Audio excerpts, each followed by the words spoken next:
자, 함께해 주실 전문가 패널분들 소개해드리겠습니다. 이도훈 문화일보 논설위원, 최진봉 성공회대 교수님, 그리고 현근택 더불어민주당 부대변인, 김태현 변호사님 함께 하십니다. 어서 오십시오. 네, 안녕하세요.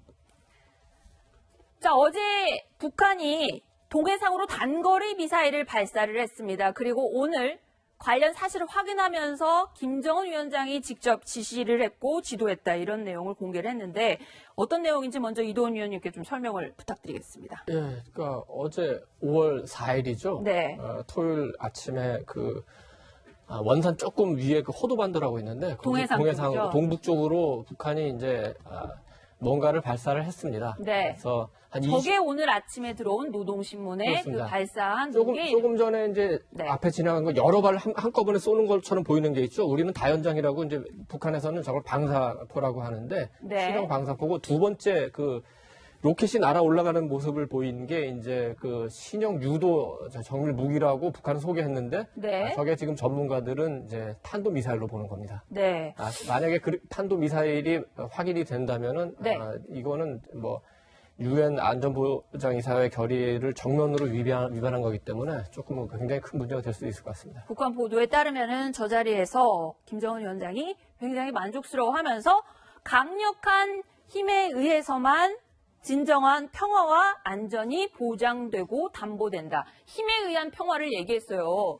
자, 최진봉 교수님께 좀 여쭤보겠습니다. 이거는 힘에 의한 평화는 사실은 문재인 정부가 얘기했던 거랑은 정반대되는 건 아닌가요? 그러니까 뭐 우리 정부도 사실 힘에 의한 평화를 얘기했죠. 네. 그러니까 국방력이 받쳐져야 사실은 북한이 도발을 못할 거 아니겠습니까? 네, 도발이 온다면 우리가 그냥 일격에 타격할 수 있다고 하는 국방력을 갖고 있다고 하면 북한이 네. 그런 생각 자체를 못하겠죠. 네. 그 말이 이제 대통령이 끊임없이 군을 방문할 때마다 힘에 기반한 평화가 필요하다, 이런 얘기를 하셨어요. 그러니까 아마 네. 김정은 입장에서는 아무래도 본인들을 공격할 수 있다고 하는, 예를 들면 미국이나 우리나라가 본인들을 공격할 수 있다고 하는 그런 어떤 가정하에 저런 얘기를 하는 것 같은데, 우리나라 미국이 뭐 북한을 공격하려는 의도나 생각은 아직 없는 거잖아요. 당연하죠. 그런 차원에서 예. 본다고 하면 저는 저런 우리가 지금 행보, 북한이 핵 포기하기를 기다리고 있는 그렇죠. 상황이죠. 그런데 이제 저런 행보 자체가 사실은 그런 분위기에 좀 찬물을 끼얹을 수 있어요. 그래서 네. 저런 행동을 하는 것은 바람직하지 않다고 봅니다. 북한 입장에서 좀 더 기다리면서 우리 정부가 요청하고 또 회담하고 또 네. 대화하자고 하는 부분들에서 좀 잘 반응하고 이랬으면 좋겠는데, 저런 네. 태도로 보인 것은 아무래도 본인들이 좀 더 유리한 입장에서 회담을 이끌어 가려는 의도를 갖고 있는 것 같고, 네. 미국을 회담장으로 빨리 나오도록 유인하려는 그런 의도를 보이지 않나, 이렇게 생각이 됩니다. 네. 자, 오늘 아침에 공개된 노동신문 사진 중에요. 약간 흥미로운 게 있습니다. 김정은 위원장의 사진 중에요. 자, 이도훈 선배께 좀 여쭤보겠습니다. 네. 지금 얼굴에요. 자세히 보면 면도를 좀 안 한 듯한 약간 수염이 있고요. 거친 모습이라고 해야 되나요? 한 손에는 또 담배를 이렇게 손가락 사이에 끼고 있는 그런 모습을 그대로 노출을 했단 말이에요.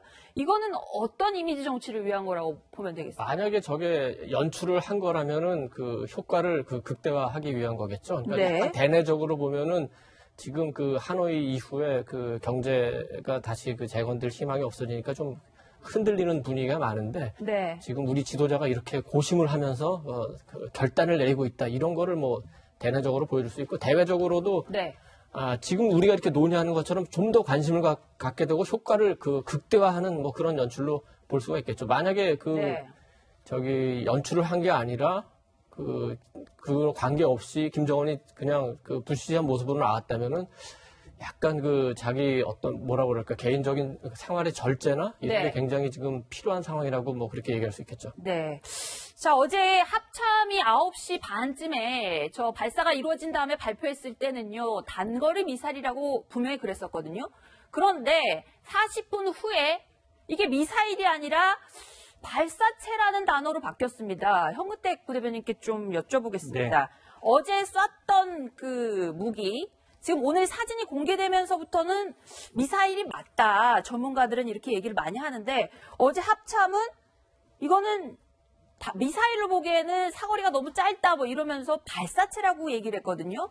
결국은 이제 달라진 방사포 게 지금 저기에서 나오는 것도요. 이제 아마 240mm 하고 있는데 240mm는 뭐 그렇게 한 길지가 않습니다. 그러니까 그 사정거리가 한 60, 70km 정도, 우리 수도권 정도인데 네. 300mm 같은 경우가 이제 200km까지 나간다는 거니까 네. 300mm 방사포와 미사일. 아마 이제 그전 같으면 이제 궤도라든지 이런 걸로 판단을 했을 것 같은데 네. 그 판단이 이게 저거를 따로 발사한 게 아니라 한 번에 발사한 거거든요. 방사포를 네. 많이 발사하고 그 다음에 지금 이제 지대공 미사일 이스칸더 이제 북한판 이스칸더 아니냐 이렇게 얘기하는데 네. 그런 데서 아마 좀 혼란이 생긴 것 같은데 이거를 단순히 제가 보기에는 뭐 미사일이라고 판단했는데 이게 제재 위반이기 때문에 발사체로 수정한 것 같지는 않고요. 네. 제가 보기에 미사일을 만약에 여러 발 발사하고 방사포를 한 대 쏘면 모르겠는데 방사포를 여러 개 쏘고 미사일을 한 대 쐈기 때문에 아마 그런 데서 오는 어느 정도의 좀 판단 여지가 좀 있지 않았나라고 봅니다. 제가 근데 이 문제는 네. 조금 우리가 좀 더 신중하게 볼 필요가 있는데 네. 합참이 우리나라 최고 군 지도부인데 네. 그러니까 뭐 이런 말 하긴 뭐 하지만 바보들이 아니지 않습니까?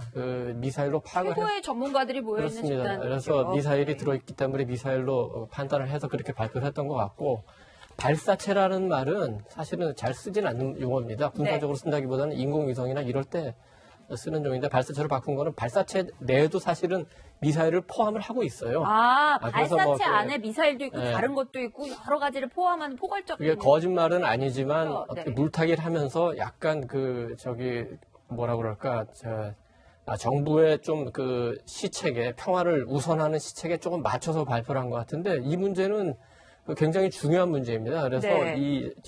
지금 왜 합참에서 이런 혼선이 왔는지 이것도 별도로 조사를 해서 반드시 밝혀야 된다고 생각합니다. 어제 합참 발표를 보면 처음에는 미사일이라고 했다가 다시 발사체로 했다가 지금 다시 사진이 공개가 되면서 애매모호해진 그런 상황이 됐는데요.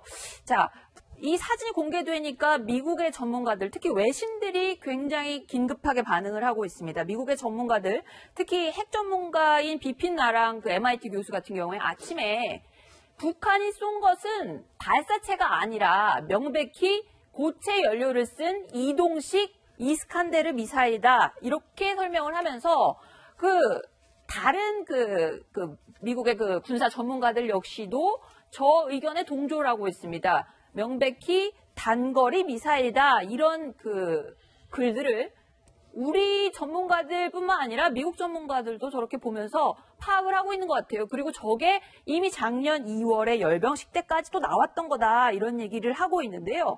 자, 이스칸데르 미사일이 뭔지 이도훈 의원님 간단히 좀 설명을 먼저 좀 부탁드릴게요. 그러니까 지금 이제 유럽에서 러시아하고 나토가 군사적으로 맞서지 않습니까? 네. 그래서 러시아가 나토의 본부, 통신시설, 그러니까 레이더, 그다음에 비행장, 군사 비행장 이런 데를 전쟁 초기에 요격하기 위해서 만든 미사일인데 네.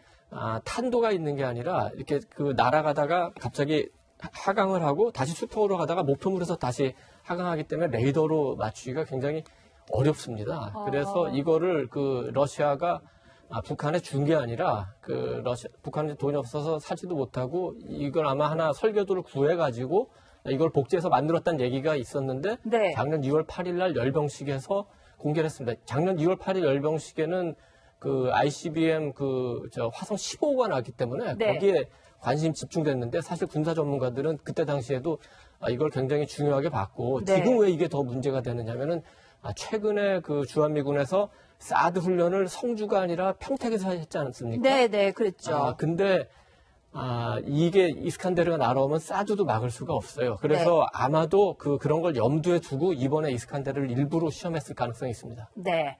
자, 관련해서 제가 직접 군사 전문가한테 오늘 아침에 나왔던 저 사진을 보여주고 뭔지 한번 물어봤습니다.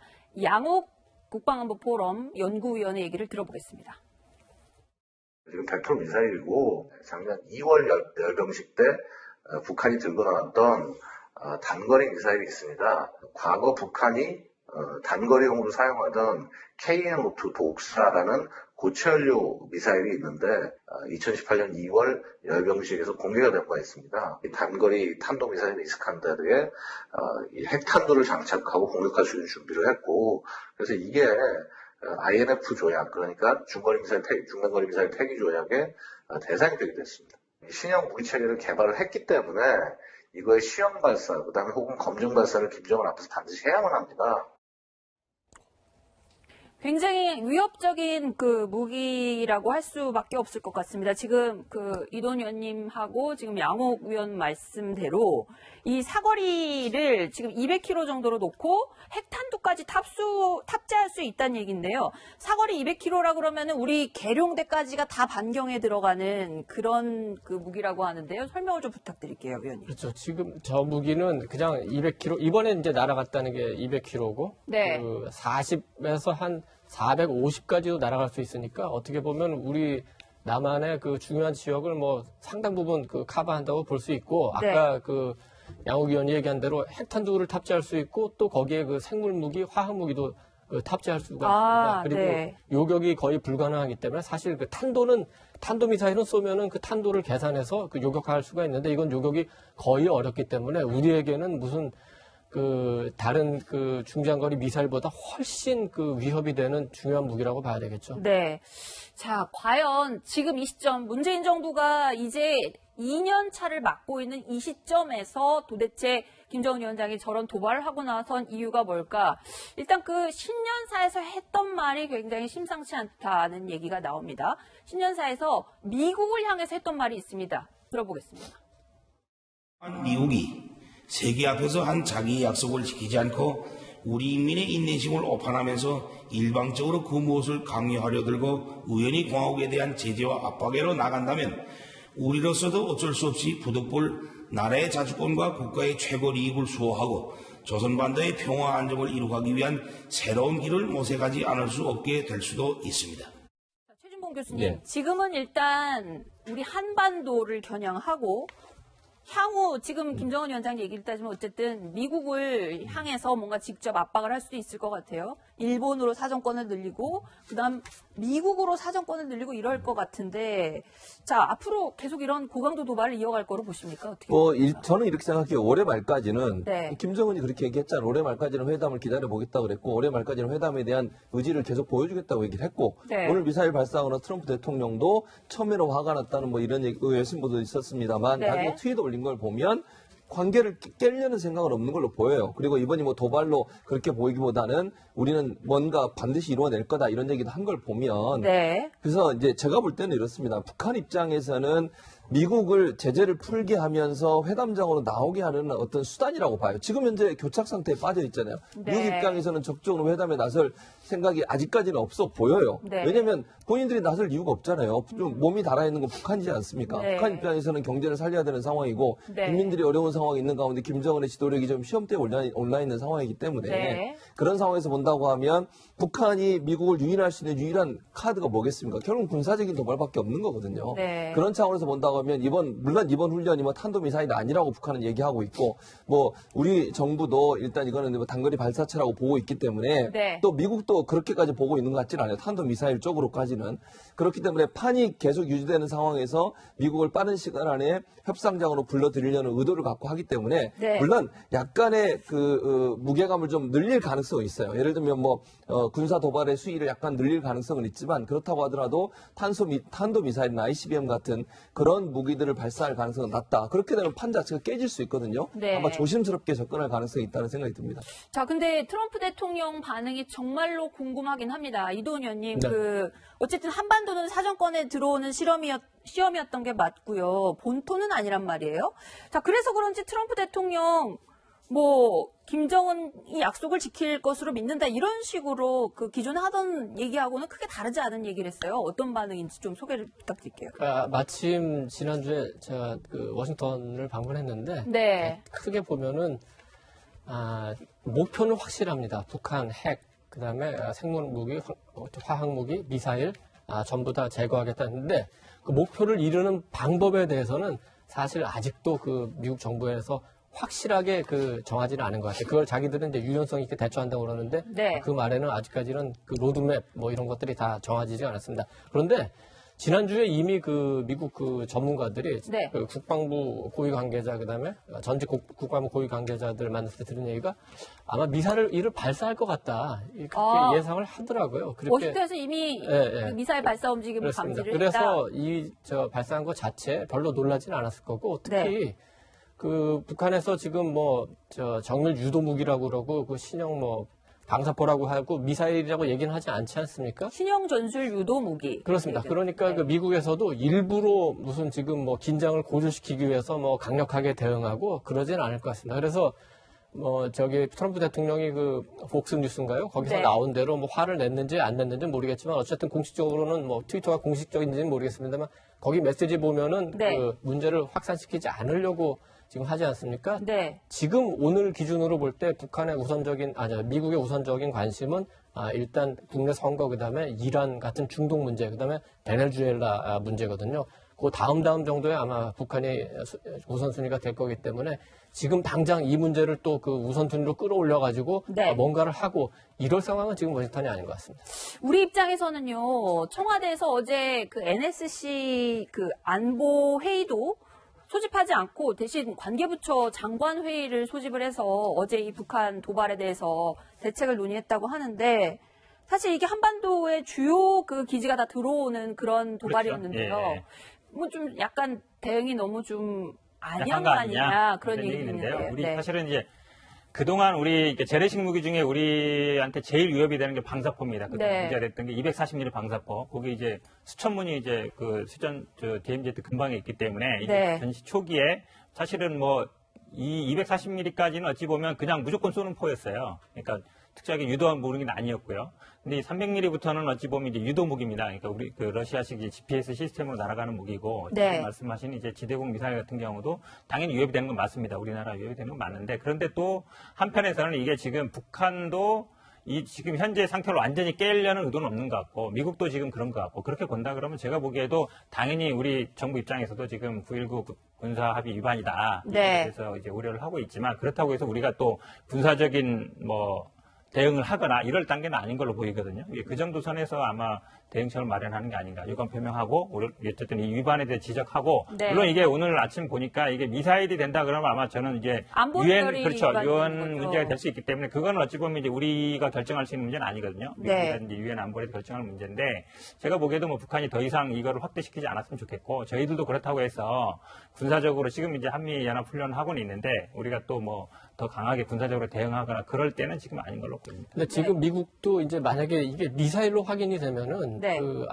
이미 준비들을 몇 가지 해놓은 게 있습니다. 첫 번째는 네. 한미 군사훈련 재개하고 조금 그 규모를 늘린다는 식으로 하고 그다음에 우리가 이른바 얘기하는 전략 자산들 있죠. 네, 네. 이것들이 다시 전개될 가능성이 있습니다. 그 비용을 미국이 낼지 우리가 낼지는 잘 모르겠습니다만. 네. 그리고 아마 유엔 안보리 그다음에 미국 정부 단독으로 좀 더 제재를 강화할 수가 있습니다. 그 제재 조치도 준비를 해놨는데 그때 이미 한 3주 전인가요? 미국에서 재무부에서 발표했다가 네. 트럼프 대통령이 취소한 적도 있죠. 네. 그런 조치들이 아마 추가될 가능성이 있습니다. 네. 자, 앞으로 김정은 위원장 북한의 그 대응 수위 어떤 식으로 전개될지 굉장히 우려되는 상황이 아닐 수 없겠습니다.